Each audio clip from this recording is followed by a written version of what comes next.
gusto kong tanungin din yung isa kahapon, yung si ano po, tanungin ko yung si Mary Rose ba yun? Yung sa Madam Chair, yung sa Yes, Mary Rose. Nandito rin siya. Where is Mary Rose? Mary Rose, Um, may excuse me, Senator Mann, I'm just gonna remind her, nasa the same oath pa ho yung pagtestigo nyo ngayon with the assistance of counsel. Please proceed, Senator Mann. Okay, maraming salamat, Madam Chair. Mary Rose, ayon sa salaysay ninyo, na alam ninyo na nagtutulak yung magulang ninyo ng droga.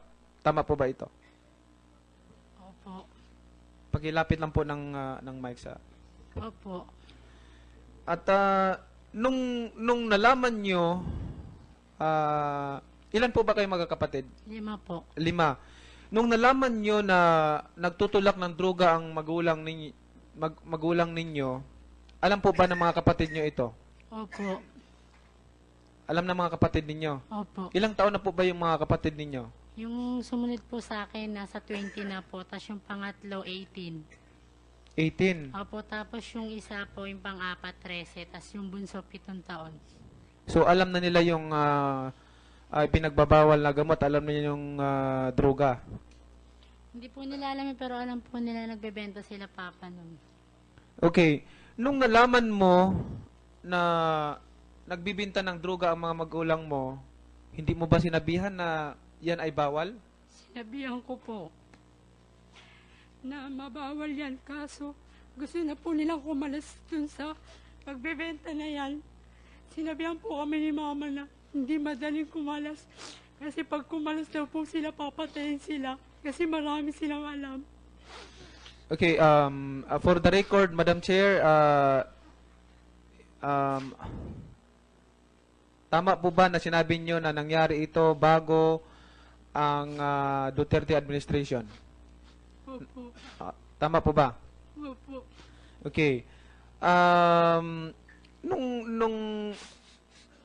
Nung umupo si Duterte at nanalo siya sa election, hindi nyo po ba sinabihan yung magulang ninyo na itigil na yan dahil matindi ang kampanya laban sa illegal na droga?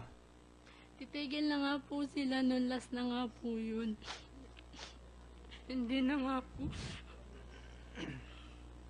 Hindi na nga po sila makawala sa pagbebenta na yun kasi binabantaan na po sila eh.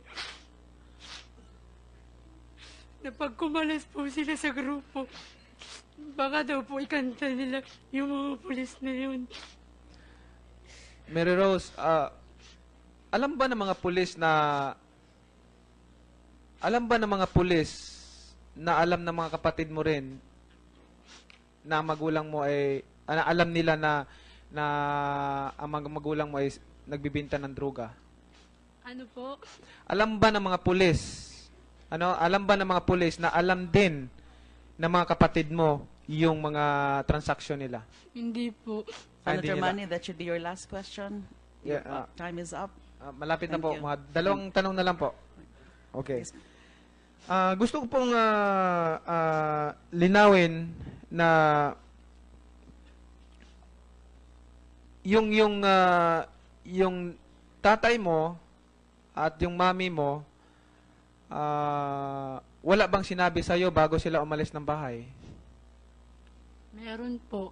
Anong sinabi sa iyo? Na magre-remit na nga po sila, last na po yung araw na yun kasi magbabalik maneho na po si Papa, natatakot na sila, baka mapatay sila. Okay, maraming salamat po kasi wala na akong time. May isang katanungan lang po ako para sa mga pulis sa PNP, Madam Chair. Last na lang.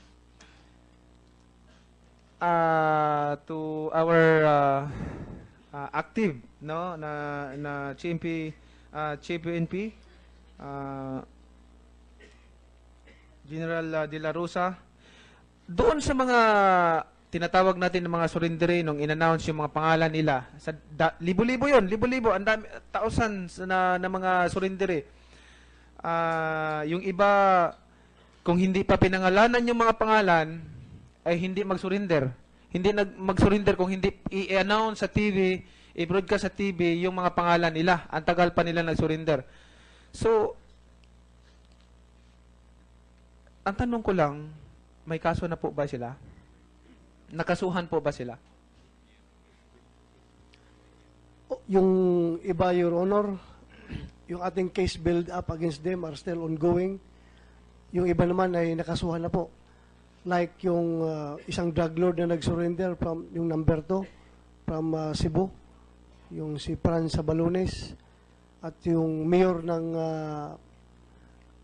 ng Albuera, Leyte, na si Mayor Espinosa, nakasuhan na po. Illegal possession of firearms at saka yung illegal possession of firearms and explosive at saka yung illegal drugs. Pati po si Espinosa. Yes, Your Honor. Hinintayin lang po na yung warrant maglabas. Then, isi-serve na po namin. Okay, ang sabi kasi nung ang tandingin ko kasi dito pag dumami na po yung sa dami ng mga sumuko, pag walang makasuhan baka mag sumabog at hindi na natin makayan yung mga issue na yan. Good thing na narinig ko na may mga kaso na sila. Anyway, marami pang magtatanong General, no? Lahat ng campaign nyo about sa drugs, nandito lang kami sa likod, nakasuporta sa mabuting adhikain para sa kapayapaan ng ating bansa, para sa katahimikan na tayo mamuhay dito sa sarili nating bansa na may matiwasay at yung confident ka na mamuhay dito sa bansa natin, wala kang takot, maglakad-lakad diyan sa kalsada, na may pagkakaisa, walang krimen na nangyari. Gusto po natin 'yan na mangyari. So, suportado po namin kayo sa inyong advocacy na pagsugpo sa droga sa pinagbabawal na gamot. Maraming salamat, Madam Chair. Thank you, Senator Pacquiao. We now recognize Senator Bamakino. Thank you, Madam Chair. Baguhin ko na lang yung tanong doon sa asawa ni JP. Yung asawa niyo po, sinabi niyo na nagtutulak ng droga. Kayo po ba nagtutulak din ng droga? Hindi po. Hindi niyo po naranasan na magbenta ng droga kahit once o Hindi po. ay hindi niyo? Alam niyo po ba na ang pagbibenta ng droga ay bawal? Alam ko po. Hindi niyo po ba sinabihan siya, yung asawa ninyo na bawal yan nung nalaman niyo na yan ang trabaho ng asawa niyo? Pinagsabihan ko po, may tendency na po din na maghihiwalay po kami about doon sa pangyayaring po yun na nalaman ko po. Pero yun nga po, ang sinabi niya po sa akin, pansamantala. Hindi ito magtatagal. Hanggang, yun nga po, hanggang ito na yung way na talagang magbabago na po siya. Na kaya, ano na po kumbaga kinumbinsi ko na po siya lalo Kasi may paraan na po ako, kumbaga kumbaga parang, parang may ano na po ako sa kanya, panakot. Na sinabi ko po sa kanya, lalaki ang anak mo, magbago ka na. Sabi ko nang ganon. Doon na po siya napaisip na, yun na nga po, yun na po yung paraan niya na magbago. Kasi ang gusto po niya, makita niya anak niya. Lumaki ang anak niya. I'm sure naman po, before election pa, before May, nanonood kayo ng TV, di ba? Opo. Tama po ba? Opo. Okay. Alam niyo po na kung si Presidente Digong ang maging manalo sa eleksyon, ayaw na ayaw niya yung droga. Opo, sinabi ko na rin po sa kanya yun. Okay. Pinaliwanag ko na po. At nangyari po ito pagkatapos na po ng eleksyon. Tapos na po yung election nun. Nangyari po yun.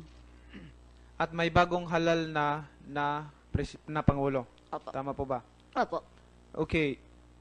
Hindi po ba kayo natakot na sa matinding campaign ng PNP against illegal drugs, patuloy pa rin po yung asawa ninyo nagbibinta ng droga? Natakot po. Ang ginawa ko po noon, yung time na yun, kahit 5.5 po yung tiyan ko, kasi alam ko, ramdam ko po eh. Ito na lang yung way ko para magbago siya eh. Nagpa-check up ako, sinabi nga sa doktor na lalaking anak ko, sabi ko, sabi ko sa kanya, magkakaroon ko ng lalaking anak.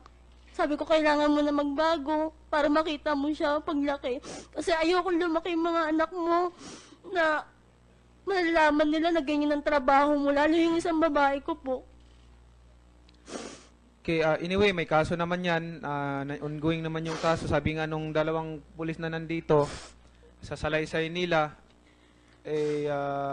tiwala naman tayo sa ating mga hurado para desisyonan yung kaso ninyo. Dahil ang sa salaysay ng mga pulis, may droga silang nahuli, at ang salaysay ninyo ay walang nakuhang droga sa posisyon nila, ayon sa pagkakaalam mo, pero ayon sa pulis, may nakuha silang droga doon sa posisyon ng asawa at father-in-law ninyo. At inamin nyo rin, for the record, Madam Chair, inamin nyo rin na talagang nagtutulak ng droga ang iyong asawa at father-in-law. At yun at hindi lang nagtutulak ng droga at gumagamit pa ng droga. So yan lang muna ang katanungan ko para sa inyo, at